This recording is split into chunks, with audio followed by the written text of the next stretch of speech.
Hey man, How's it, Sid? How are you doing?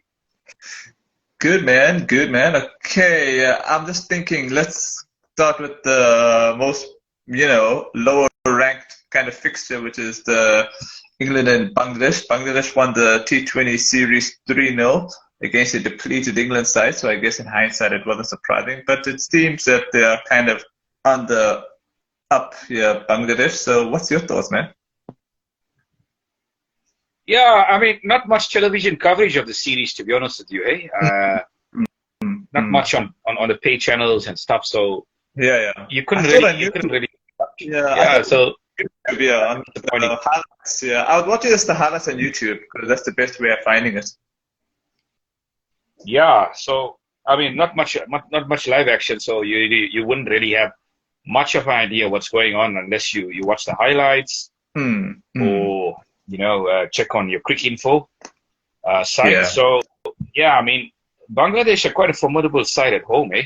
They're Yeah, quite a that's formidable true. That's true. side at home. So I mean, Yeah. they've taken series against some real heavyweights. I mean the heavyweights of the world, like your Australias, and then they've obviously done this to England now. They've done this to India. So I mean, genuine heavyweights, and they've taken series off them. So it comes at no surprise. But I can Hmm. understand England's kind of thing about this. I mean, England have such a tough schedule, like in the coming months. So they want to keep their Hmm. players in really tip-top shape, Hmm. and also you've got the IPL as well that's coming soon, and that's massive. And obviously the English summer, and then the big one, which is the Ashes Hmm. in July and August, which is obviously going to be massive for them. So Hmm.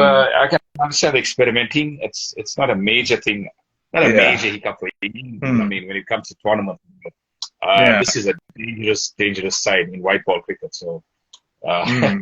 you can really take them lightly in white ball cricket. So Yeah. I mean, it's good for Bangladesh that they're getting these results, but I also Hmm. feel that their pitches are a bit one-dimensional. They kind of play well at home and they get smashed away from home. So they need to change that. They need to change Yeah. that discipline of them. So Yeah. Yeah. Our that's something favorite. they. Yeah, man. Our favorite issue, man. Pictures. Okay, let's get to New Zealand and Sri Lanka. After a riveting first test, the second test seems to be a bit of a funeral. New Zealand made a mammoth 580 for four.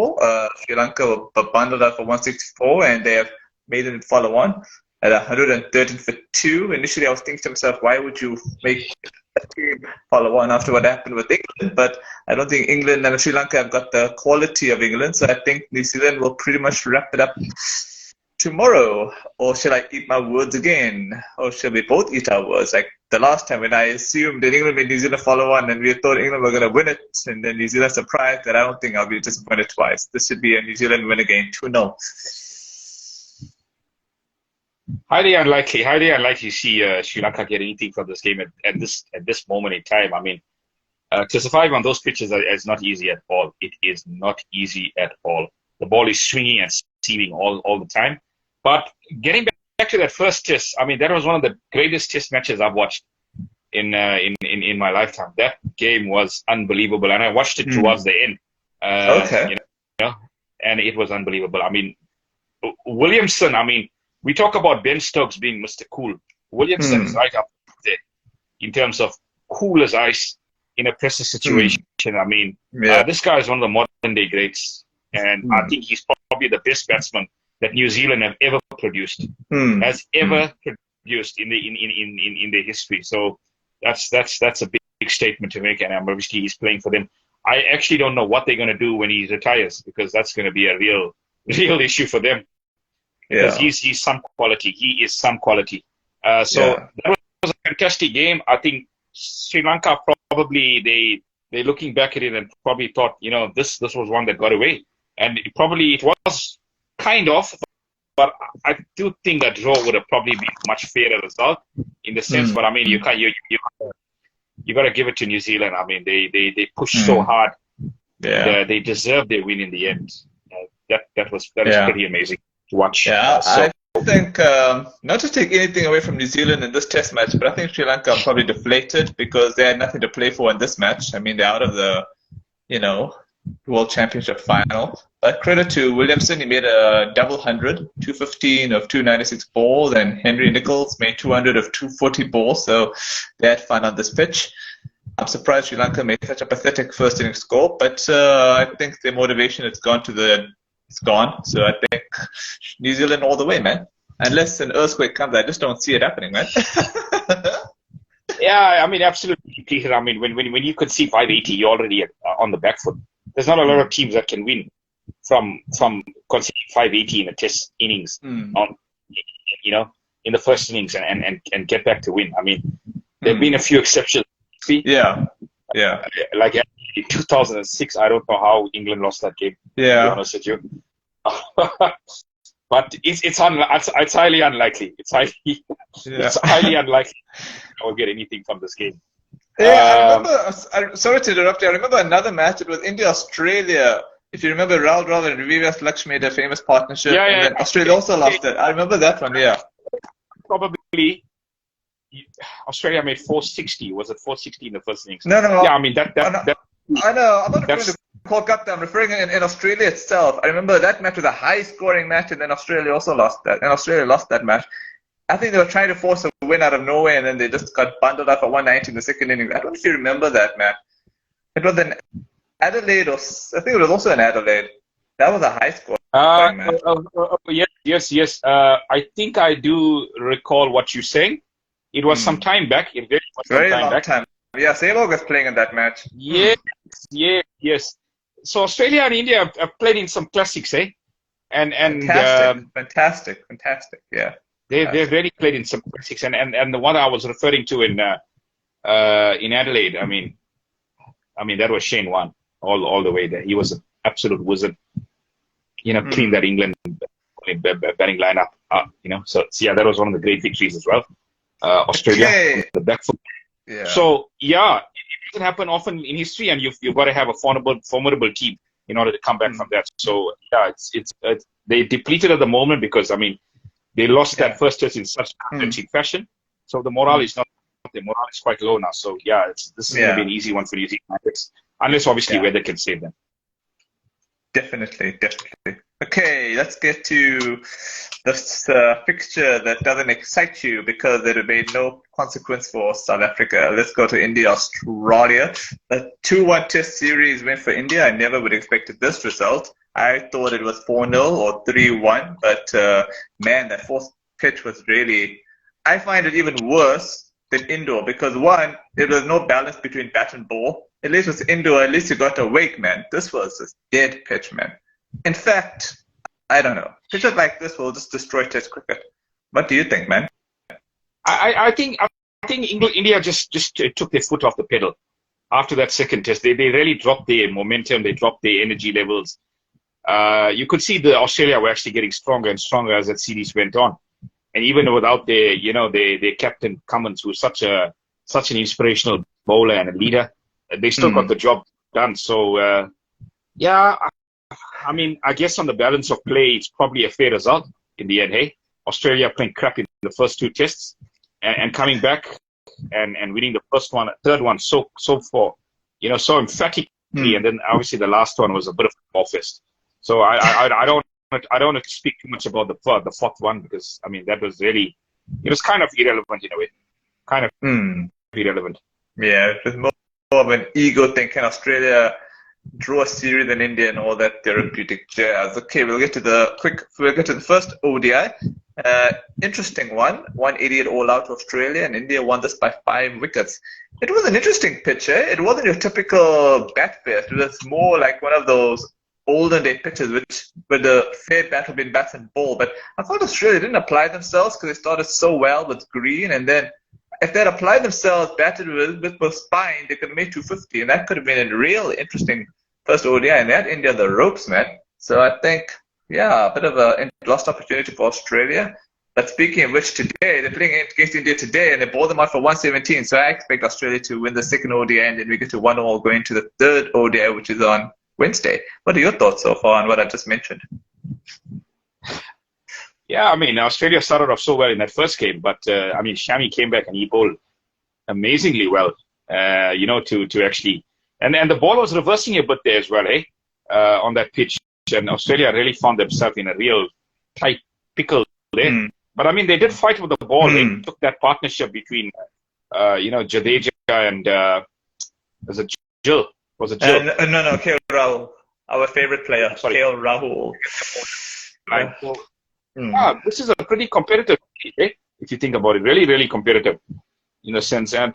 But I mean, to be honest with you, these ODIs at the moment are just like kind of, trying to try new things, trying to try new combinations. So I wouldn't read much into it. I would not read too much into it because, I mean, the pictures of the World Cup is going to be completely different to what we see here now. I think it's going to be more batting friendly. Really? Okay. Yeah. I don't know if you follow the show called The Great Cricketer. The guy was mentioning. I do. I did follow it quite a few times. Those two Aussie guys. Yeah. I haven't followed it much recently because I've been so busy with work. Yeah. You were mentioning India. You were mentioning that. Okay. During December and January. Okay. I kind of like those guys. They've got that sense of humor about them. They can be a bit cocky sometimes. Well. But it's a good show.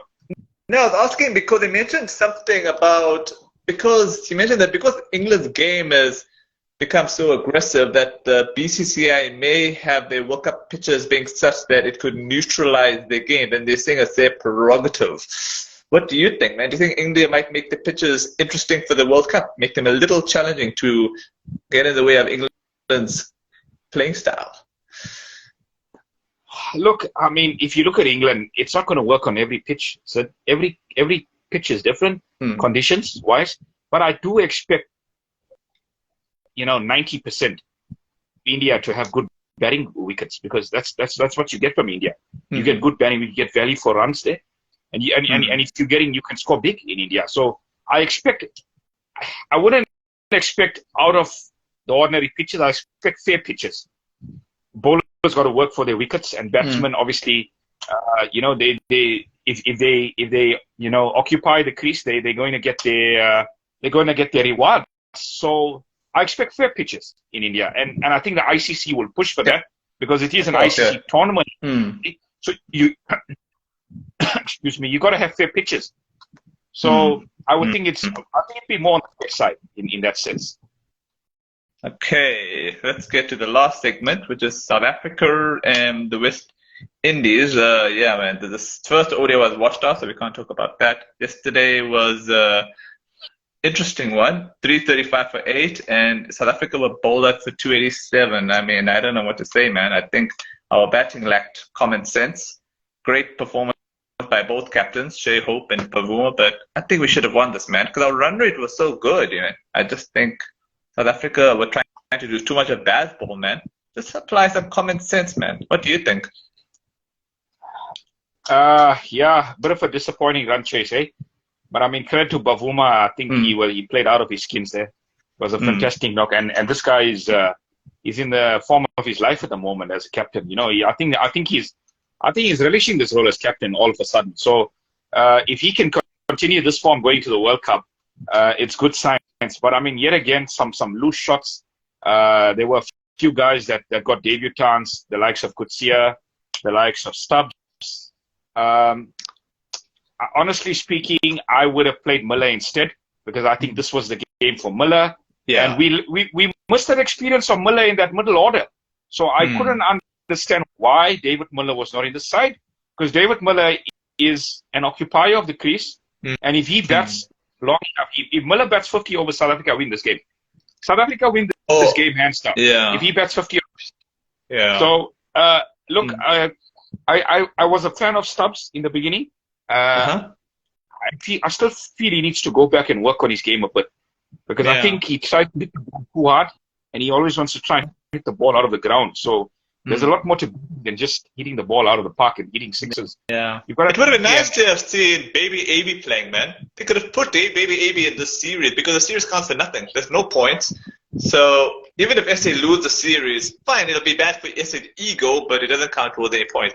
I would find it more deflating for South Africa if they don't beat Netherlands, man, to go through to the World Cup. That would be I would have given up on South African cricket completely if that happened. And that's in 50 overs. World Cup. Somehow SA will get to the World Cup. Somehow they will get to the World Cup. Either but you got to beat Netherlands. You got to beat Netherlands, man. You can't lose to Netherlands. No, 50 overs. Fine. Yeah, 20 overs I can somehow, by God's grace, get over it, but it's so hard. But 50 overs will be too much, man. I'd have said enough, man. I give up. Seriously. Okay, I've never gotten over that game, but anyways. I know.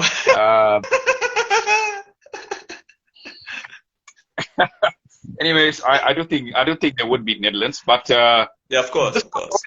Going to be a confidence booster for them because I mean they were so ruthless in the Test series. I was disappointed with the bowlers yesterday, especially in Gidi. I thought he was all over the show. To be honest with you, I don't think he warrants his place in the side anymore. And in white ball cricket, I would prefer Rabada. I would prefer Kutia. I think Kutia has something about him. And then Nokia. I think that should be the pace trio going forward. And then obviously you got Marco Jansen as the all-rounder. And you got the likes of Shamsi that can actually fill that spin department with Keshav if he's available. Yeah, and Gidi has really gone downhill since, and obviously the reason why Marco Jansen is important into the side because he adds some value with the bat as well. Because in overs cricket, because I mean you don't have Pretorius and Pretorius is called it a day, so we must see an all-rounder. And it's so important to have all-rounders in overs cricket. So Marco Jansen, you've got to stick with him. There's a few youngsters that the coach has that can work with, and I hope he. But yeah, I'm also disappointed that Brevis was not in this lineup because I actually rate Brevis higher than Stubbs. Yeah. I was surprised that Brevis didn't play the T20 World Cup, but that's another story for another time, man. The decider is actually on the 21st of March in Potchefstroom. I'm disappointed that Durban did not get a fixture in this whole series between, obviously, why is Durban getting discriminated all of a sudden, man? What's wrong with Durban? We have great weather. We have the bunny chow. Well, they've never had a bunny chow in a while, so we must catch up on that. Absolutely, we've got Hollywood best bunnies at Kingsmead. We've got bunny chows. We've got, I mean, whatever food you're looking for. We've got pastas. We've got chicken tikkas. We've got masala chips. We've got, we've got it all. So I can't understand why a fixture. But the problem is this comes down to the KZN Cricket Union not doing enough with CSA. They need to obviously communicate. The communication with CSA has got to be better because I mean. Yeah, it is disappointing that Durban has not had an international game because, I mean, Joburg is always getting it. Centurion is always getting it. Cape Town, I don't think Cape Town did have a game this year, if I'm not mistaken. I don't think Newlands had a game. Yeah, but Cape Town hosted a lot of the female World Cups, so we can excuse Cape Town. Durban hosted nothing, even of that World Cup. So I think CSA needs to stop discriminating Durban and get us back into the map. Yeah, I mean, I remember the old days when Durban used to host the Boxing Day Test match, and obviously that's gone as well. So KZN Cricket Union is not in a good space at the moment. I think financially, they definitely need more. They definitely need more international matches to get rolling because I think with Association and the Northerns with Northern Transvaal with the Titans. Yeah, I think those are unions. So I don't know if you agree with me. And Cape Town as well, Western Province. Actually, the last match is going to be at Potchefstroom, so that's interesting. I'm expecting SA to win that, to tie the series 1-1. Would have been nice if the first one had played, but anyway, as I famously say, what happens. It's disappointing. I mean, as you said, Tuesday is a public holiday, so the crowds would really fill that stadium on Tuesday if there was a game. So, a little bit disappointing that Durban hasn't had any cricket. SA has to come back. They have to bounce back. And I think Muller needs to get back into the side on Tuesday. Okay, so, I know that the T20, there's two matches at Centurion in a row, and then Joburg will host the decider, but obviously we'll get to that sooner than later. I think we are gonna. I predict us to win the. It's like this, Avish. Let me tell you. If West Indies win the ODI series 2-0, I think West Indies will win the T20 series 2-1. My call, eh? But if SA can win the last ODI, then I think SA will win the T20 series 2-1. It depends on the last ODI. That's my call, eh? Yeah, look, to be honest with you, these are two teams in transition. We've got to be honest. These are two teams in transition. I mean, back in the day, you'd probably call this and say you'd give SA the win in the limited overs. T20s, you'd obviously, West Indies would probably, they always push above their weight in T20s for some reason. Yeah. But they've had a horror year in 2022. Along with SA didn't have the best of years as well. I mean, the way that year ended was quite, it's one to forget, I would say. So I think both teams are in transition. And to be honest with you, I'd like to see new youngsters being blooded. I'm not too focused on the result at the moment. I just want to see new talent being thrown into this national setups and I want to see how they perform at international level. I think that's more important now than the results going forward. Okay. I just looked at this New Zealand and Sri Lanka quickly. I'm just going to go through it quickly. They're all going to play ODI that start on the 25th of March as well. They're playing the best of 3 ODIs. I'm going to give this to New Zealand 3-0. And if I look at the T20s, I will be a bit more nice. I'll say New Zealand to win it 2-1. Depending on how many T20s are these guys doing. Oh, they're doing 3 T20s. I will say 2-1 to New Zealand. That's it, eh? That's my quick prediction on those ones. Depending on what side New Zealand play, but Sri Lanka can surprise as well. You never know. So I would go more along the 2-1 to New Zealand or 3-0, but I think New Zealand would probably win the series either way. Yeah. So Sri Lanka, I think if they can get their act together, they can win one game in that series. So 2-1, and then obviously T20. Pretty exciting as well. So 2-1 to New Zealand. I see more in the T20 because T20 brings the two sides closer. The 50 overs is more where the side gets rewarded for consistency, and I think Sri Lanka are a bit like they're a bit. I don't want to say volatile, but they're a bit iffy. So I think New Zealand are more solid, like a rock. So I think the rock will keep it going for 50 overs. I might be wrong, but just my philosophy, I guess. Yeah, I mean. New Zealand, they're kind of a side, that when it comes to bilaterals, they're not the strongest. They lose quite a few bilateral series. But, I mean, when it comes to tournaments, they're always thereabouts. So they're one of the dark horses always. So, as I said, I mean, playing at home, playing Sri Lanka, you'd probably back yourself to win that one. Yeah. But I don't think either team is like, if you think about it, I don't think but either team is like too far apart because I don't think New Zealand have been, I don't think they've been like truly taking the world by storm in limited overs cricket in recent times. Okay. Because they have like lost a few players because of national contracts and stuff. Yeah, it could be quite an interesting ODI series, but you'd expect New Zealand to win it in the end. Okay. Any final words before we wrap off? Because I think we've covered pretty much everything. Yeah, I think we pretty much summed it up. Okay, I shall see you on the other side with Australia winning today's match. Man, 117 all out. Seth. That's what I'm going to say, man. Kind of a... Pardon? It's kind of a nightmare, especially at home, to be bundled out for that kind of score. But as I said, I mean, both teams are just, I wouldn't read too much into it. I know the split was a bit. I think the split was a bit spicy because of the rain and the humidity. So I guess I can't blame India on pitches. Hey, we can go on a long story on pitches. Honestly, when it comes to 50 overs, I think a score like this is pretty unacceptable. It all comes down to application at the end of the day. Yeah. I mean, if you apply stuff, you can start at 200 and 220, which gives your bowlers something to bowl to. Yeah. As opposed to 170, where you're really shooting yourself in the face. Yeah. And you're selling your bowlers down the river to try and defend that kind of score is like absolutely insane. Yeah, and as it is, Australia going at a run rate of 9.92. This is even more humiliating. So, yeah, man, even going to a proper funeral is better than looking at this match. But anyway, That's a superhuman run rate. That is a superhuman run rate from Australia at the moment. They want to get this done in a hurry.